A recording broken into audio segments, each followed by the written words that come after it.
A lot of interest in customers to switch to something biodegradable, natural products and handmade products. So there will be imperfections. So I started in 2020, around 6 years back. At that time, I was working in Mumbai.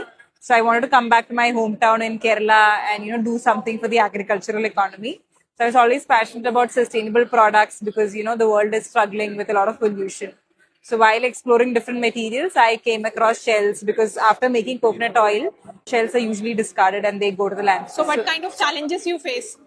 The main challenge, like if you see, all shells are of different shapes and sizes. Like this is slightly bigger, this is small.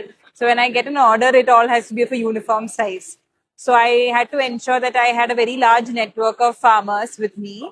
So I would be able to get the right size even at a higher volume. What is means like your customers' reaction with this kind of product? Yeah. So I think customers are really now looking forward to alternatives to plastic, which is a great thing. So I think the timing of this business is good. One of the best compliments that I get is because they're eating out of a natural products, they always try to eat healthy. They don't want to eat anything unhealthy from a natural item. So I think I see a lot of interest in customers to switch to something biodegradable. What kind of trend you also means like see in the market and how it is evolving?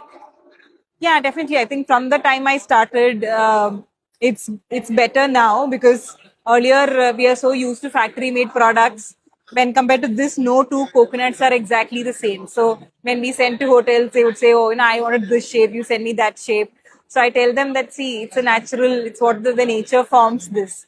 Although I'll be able to filter, it won't be exactly the same. But now I think more people are educated and aware that these are natural products and handmade products, so there will be imperfections, but what we try to do that it is as user friendly as compared to other alternatives like plastic. I think if you have a passion, do test it out initially. Don't invest from the first day. Go to the market, take feedback. And I started as a single person 6 years back, and now we are a 45-member team. So it all happens, but not in a year, but it takes 5 to 6 years. But be patient, and things will come your way.